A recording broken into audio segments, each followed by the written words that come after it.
धीरे धीरे उग्र होउछि जाजपुर बीजेपी गोष्ठी कंदल। एबे बीजेपी मध्य खंड युद्ध में परिणत होइछि।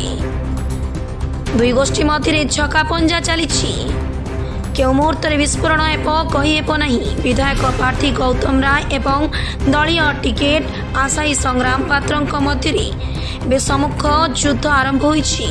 गौतम को निर्देश रे संग्राम को ऊपर होइछि मरणात्मक आक्रमण रे संग्राम को गाड़ी भांगी चूरमार होइछि।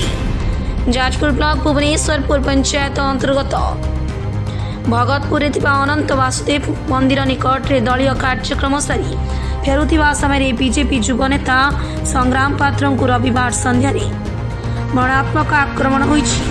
आक्रमण रे युव नेता हाथ भांगिबा सह गाड़ी चूरमार होइछि। संग्राम को पक्षरु जाजपुर सदर थाना गौतम को समेत आगधाड़ी नेता और कर्मी ना मामला रुजु होइछि। निर्वाचन रे गौतम हारिपा पर एथिपाई संग्राम को दायी करी एभली आक्रमण हेउथिबा चर्चा हेउछि।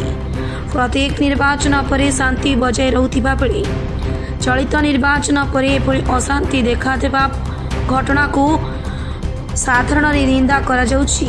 आज बलिदान दिवस उपलक्षे भुवनेश्वर पंचायत रे गोटे कार्यक्रम अनुष्ठित होता। से कार्यक्रम रे मते भुवनेश्वरपुर एवं नाथ साहिर किछि भाई माने मते डाकी मुझे जाइली एवं बलिदान दिवस कार्यक्रम समापन होला परे सेठी मु फेरुथुआ समय कैंपस फेरुथुआ समय गाड़ी रे बसिली। मो गाड़ी आगे किछि लोक जे गाड़ी अटकेले एवं तार कहले टिके रुहंतु गौतम बाबू आसबे। बोलो ठीक अच्छे मुझे रही अपेक्षा कली। गौतम बाबू एवं जनरल सेक्रेटरी टुला पंडा मनमथ बराल सूरजलाल सामल एवं अन्य किछि लोक माने पाखापाखि 70-80 लोक बाड़ी एवं भुजाली लोहा रड रे मो गाड़ी की अटैक कले। मो ड्राइवर भी इंजर्ड होइछि। मते भी अटैक कले। मो हाथ भी भांगी। तापर पुलिस मते रेस्क्यू करी नहीं आसला। मेजर पंचायत श्याम प्रसाद मुखर्जी आज बलिदान दिवस पालन करने कहले। मुझे देखिली मुझे हाँ भल कमटे जा गली गलापर से पहुँचलु 7:10-15 भितर आम पहुँचलु।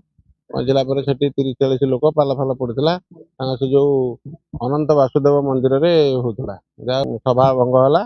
सभा भंग है आम गाड़ी पाख आसुचु जड़े किए पंचायत सभापति सी कहले कि ये करने तुमको किए परमिशन देला।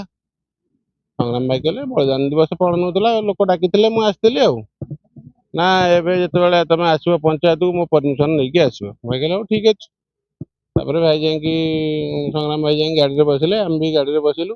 तापर से अनिल बाबू जा अटकेले गाड़ी कहले ना तुम गाड़ी रख से गौतम राय आसबे सुदीत पंडा आसबे से सूरजलाल आसब मनमथ आसब सी न आसला तुम गाड़ी जापर ना ये कथा भितर लोक से भाषा माँ भून की सोदा पका कले तो मैं एमती कर भोट रे आमको हरईदेल एक कथा कहले कहला जी जा पार्ला भाषा लैंग्वेज यूज कले। तापर किछि कौटी फोन करागला जे 15-20 बाइक आसिक धुआ की पहुँचला किए भुजाली तरुआले बाड़ी ठेंगा जी जा धरले शाबल रड फड रे गाड़ी की प्रचुर मात्रा रे पिटा आरंभ कले केमी उपला सभापति डाकरा देले पिट शला को बंधक। मो ना सुदाम चरण परिडा नाथ साई आ 10 जन खंड अच्छु आसी पहुँचले अनिल महापात्र आसी पहुँचिकी कहले भाई आठी कौन हो मत पंचायत डाकी आसी आम गोटे सभा कलु कहले तुम्हें एणिक आसिले आम बिना इनफॉरमेशन तुम्हें आसपार भाई कहले हाँ ठीक अच्छे जदि तुम पंचायत लोक तुमको न कही कि ना आम एणी जो आस तुम ये कर कहले तुम्हें राज्य सभापति की लेकिन आस ये कहले हाँ ठीक अच्छे राज्य सभापति नुहे मु डाक ना हूँ आमर आशुतोष परिडा जी आम वर्किंग प्रेसिडेंट अच्छा ତାଙ୍କୁ ଡାକିମୁ ଆସିକି ତାପରେ ଆମେ କଥା ହବା ଠିକ ଅଛି। ସେ ଭାଇ ଯେମିତି ଗାଡ଼ିରେ ବସିଲେ ସେଠୁ ଅନିଲ ମହାପାତ୍ର ଆସିକି ଗାଡ଼ିକି ଅଟକେଇଲେ, କହିଲେ ହଉଛି ଗୌତମ ରାୟ ଆସୁଛି, ମନମଥ ବରାଳ ଆସୁଛି, ସୁଦୀପ୍ତ ପଣ୍ଡା ଆସୁଛି, ଆଉ ମହେନ୍ଦ୍ର ପୋଇ ଆସୁଛି, ଆସିଲେ ଆପଣ ଯିବେ। କହିଲେ ହଉ ଠିକ ଅଛି ମୁଁ ବସିଛି ଆସ। ଭୁଜାଲି ତରୁଆଲ ଆଉ ଠେଙ୍ଗା ବାଡ଼ି ରଡ଼ ଆଉ ଶାବଳ ନେଇକି ଆସି ଗାଡ଼ି ପିଟିଲେ ଅଶ୍ଳୀଳ ଭାଷାରେ ଗାଳି କଲେ। ମୁଁ ଦେଖିବାକୁ ପାଇବୁନି ଏଠି, ଯଦି ଦେଖିବୁ ତୁମ ଜୀବନରୁ ମାରିଦବୁ। ଗାଡ଼ି ଭାଙ୍ଗିଦେଲେ, ଡ୍ରାଇଭର ବି ଆହତ ହେଇଛନ୍ତି। ଯୋଉ ଆମର ରାଜ୍ୟ ଯୁବ ମୋର୍ଚ୍ଚା ଉପସଭାପତି ତାଙ୍କର ବି ଇଞ୍ଜର୍ଡ ହେଇଛି। ଯାଜପୁର ଅଭିମନ୍ୟୁ ମିଶ୍ରଙ୍କ ରିପୋର୍ଟ, ଟୁମାଣି ଟିଭି।